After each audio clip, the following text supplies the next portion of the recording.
फिर चाहे वो निर्णय घातक क्यों ना हो, सरकार के लिए भी हमारे लिए भी, फिर भी हम वो निर्णय लेने पे मजबूर हो जाएंगे। हम अपने आप कुछ नहीं कर रहे हैं, हम सिर्फ क्रिया कर रहे हैं और सरकार क्या प्रतिक्रिया दे रही है उसके ऊपर हमारी दूसरी क्रिया अवलंबित है। हम ये एक्शन रिएक्शन का रूल है, अभी सरकार की तरफ से कोई रिएक्शन ही नहीं है तो हमारा एक्शन की दिशा बदलेगी। डेमोक्रेसी का मतलब यही होता है कि सरकार आपका नुमाइंदा है, he is just a public servant. उससे रिश्तेदारी मत जोड़िए, और उससे रिश्तेदारी जोड़ोगे तो वो मनमानी करेगा। और रही बात ये मीडिया की, कहते हैं मीडिया का काम है विपक्ष में ही खड़ा होना, सरकार में हाँ में हाँ, सरकार में हाँ मिलाना मीडिया का काम नहीं है। सरकार से सवाल पूछना ही मीडिया का काम है। और सरकार से अगर रिश्तेदारी जोड़िएगा तो किसी धरना में जाके चिल्लाने की जरूरत नहीं है, फिर घर बैठिए। सरकार से रिश्तेदारी नहीं, सरकार को keep him on the toes, वो उसको एक पैर पे खड़ा रहने की नौबत आ जाए, इस तरह से उसका विरोध करके रखिए।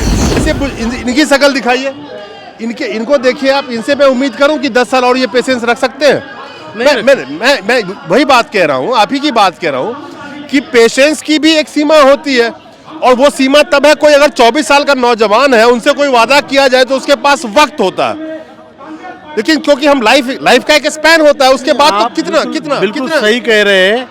हम लोगों का तो कोई इंश्योरेंस भी उतारने को तैयार नहीं है। उन्होंने एक बात कही कि उनको पूछो जाके कि तुम्हारे देश में क्या हो रहा है, ये देश किसी के बाप का नहीं है, ये देश यहाँ जितने लोग खड़े हैं ये सभी का देश है। और इसी देश की जनता जो जिस नुमाइंदे को चुन के देश के गद्दी पे बिठाया है, महज 5 साल के लिए उसको बिठाते हैं कि तुम इस देश का केयर टेकर हो, जनता के लिए तुम काम करोगे। लेकिन कहते हैं कि तुम्हारे देश में नहीं, ये भी नहीं कह सकते कि तुम्हारे राज्य में क्या हो रहा है, रजवाड़ा खत्म हो चुका है। इस देश में डेमोक्रेसी है, लेकिन जब उस डेमोक्रेसी को प्रोटेक्ट करने के लिए अलग अलग संस्थाएं जो बनी थी उसको हड़प लिया जाएगा, खत्म कर दिया जाएगा और आवाजों को कुचल दिया जाएगा, तो इसका मतलब ये नहीं है कि आप सदैव राज कर सकते हैं इस देश में बैठ के।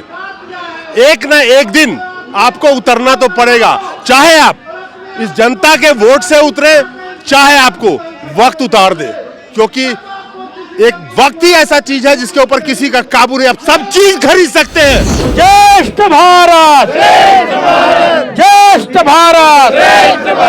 दोस्तों नमस्कार, हमारे साथ जो लोग खड़े हैं, लगातार इनको दिखाया मैंने, और लगातार ये EPS 95 के पेंशन है और प्रोटेस्ट कर रहे हैं।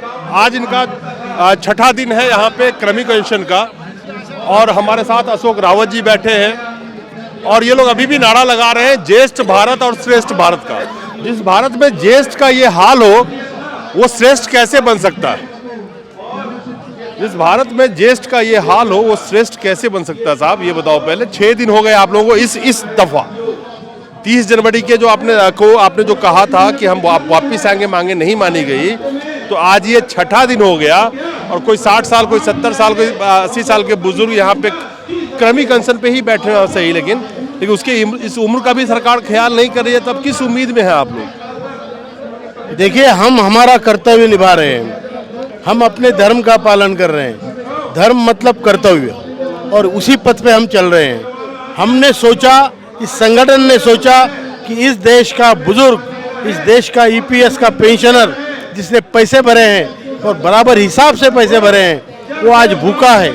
इसलिए हम सब लोगों ने मिलके जो समाज के प्रति हमारा कर्तव्य है उसका हमने पालन किया है। अब बारी सरकार की है कि वो सरकार बन के उसके कर्तव्य का पालन करे। जिन्होंने जीवन भर कर्म किया, यानी कि अपने परिवार को पाला पोसा, नौकरी करी, और उसी में से कुछ अंशदान जो उन्होंने जमा किया, जो बुढ़ापे में इनके काम आने थे, जिसकी लड़ाई ये लड़ रहे हैं, तो सरकार को अपने राजधर्म या कर्तव्य धर्म का एहसास नहीं है। अब तो 2024 का चुनाव भी सामने है, आप करीब 20 करोड़ के करीब वोटर है टोटल, हम जोड़ ले सबको, अगर इंक्लूड कर ले हम, तो आखिर क्या वजह है कि सबसे बड़ी खासियत मैं इस बार ये देख रहा हूँ, आगे आप बताएंगे, कि इस बार तो आपको कोई पूछने तक नहीं आ रहा है। पिछली बार तो 2-4 MP आए थे, इस बार तो कोई पूछने भी नहीं आ रहा।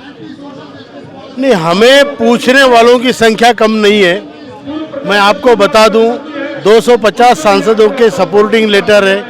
इतना ही नहीं, अक्रॉस द पार्टी लाइन सभी सांसदों ने, हमें सभी को ये मुद्दा पसंद है। पसंद है मतलब वो जानते हैं कि ये मुद्दा जेन्युइन है।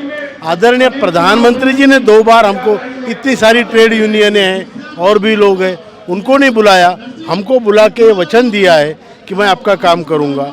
हो सकता है ब्यूरोक्रेटिक हैजल्स हो, हम पेशेंस रख रहे हैं और हमारे सब्र का बांध अभी टूटा नहीं है।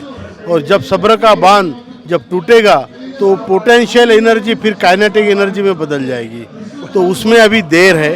हम लोग ज्येष्ठ लोग हैं, सब्र रखने वाले लोग हैं, सरकार की समस्या समझते हैं, दूसरे की समस्या समझते हैं। अगर कोई हमारी समस्या ना समझे तो हम 2 दिन और रुक सकते हैं, 4 दिन और रुक सकते हैं, लेकिन जब आप हमें इतना दीवार के पास धकेलोगे तो फिर तो वो बिल्ली भी शेर बन जाएगी, फिर आपको नोचेगी। 2014 में जब मोदी जी आ रहे थे तो उन्होंने 90 दिन की बात करी थी। आप बार बार इस चीज को कहते हैं, 90 दिन की बात करी थी ना उन्होंने? मोदी जी ने नहीं कही थी, जावड़ेकर जी ने कही। चलो जावड़ेकर वो बीजेपी के प्रवक्ता थे। हाँ, तो बीजेपी जैसे जिम्मेदार पार्टी की प्रवक्ता ने ये बात कही थी मार्च 2014 में।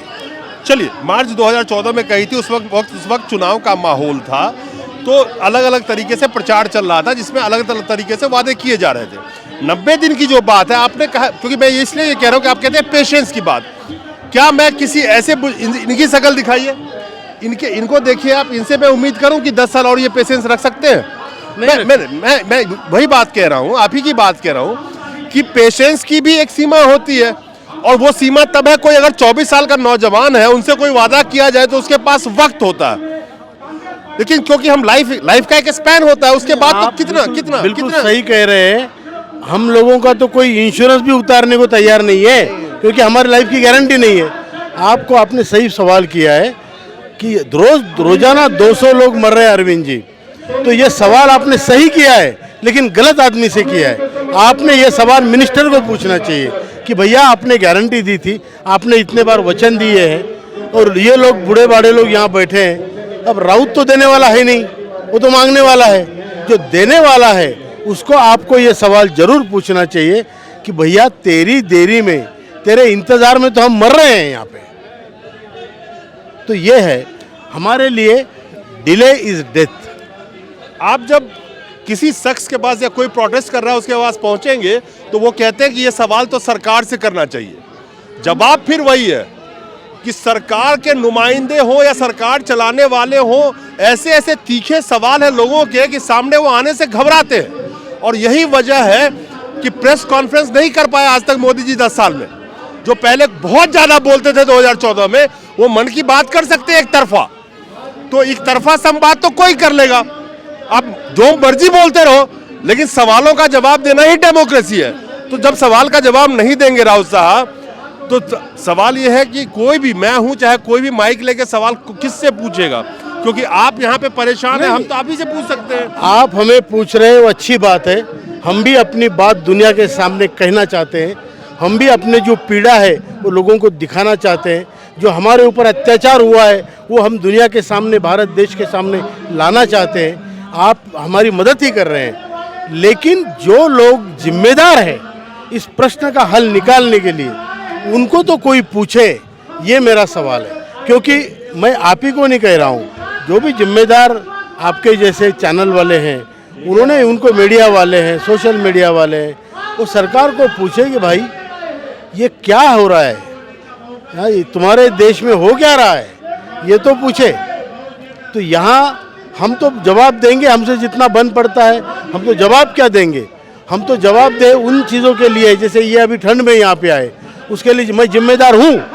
मैंने बुलाया, वो आए, लेकिन वो क्यों आए और कितने दिन तक क्यों बैठ रहे हैं, इसके अलावा मैं जिम्मेदार नहीं हूँ, इसके लिए सरकार जिम्मेदार है। इन्होंने एक बात कही कि उनको पूछो जाके कि तुम्हारे देश में क्या हो रहा है। ये देश किसी के बाप का नहीं है, ये देश यहाँ जितने लोग खड़े हैं ये सभी का देश है।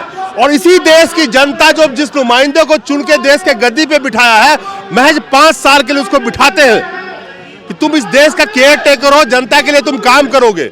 लेकिन कहते हैं कि तुम्हारे देश में नहीं, ये भी नहीं कह सकते कि तुम्हारे राज्य में क्या हो रहा है। रजवाड़ा खत्म हो चुका है, इस देश में डेमोक्रेसी है।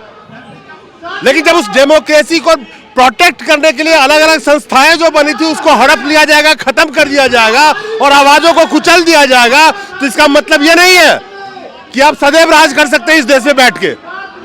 एक ना एक दिन आपको उतरना तो पड़ेगा, चाहे आप इस जनता के वोट से उतरे, चाहे आपको वक्त उतार दे, क्योंकि एक वक्त ही ऐसा चीज है जिसके ऊपर किसी का काबू नहीं। आप सब चीज खरीद सकते हैं, लेकिन आज अगर वो आपकी उम्र 70 साल है तो अगले साल 71 ही होगा, वो 69 आप नहीं करवा सकते। तो उतरना तो पड़ेगा एक दिन। और रही बात इनकी, जनता रोड पे त्रस्त है, चिल्ला रही है, आप कब तक कान बंद करके बैठेंगे? कब तक बैठेंगे आप? कभी ना कभी तो इनकी चीख और इनकी आवाज आपको सुनाई देगी, और इनकी आहें भी आपको चैन से सोने नहीं देगी, जो करीब करीब बहुत बड़ी क्रांति होने वाली है। आज जो 7.5 करोड़ लोग जो सर्विस में है, इनके हाल बहुत बुरे होने वाले, क्योंकि हम तो ऐसे लोग थे, हमारी रिक्वायरमेंट कुछ नहीं थी। अगले वेतन तक कम से कम 10 रुपये पास में रख सकते थे।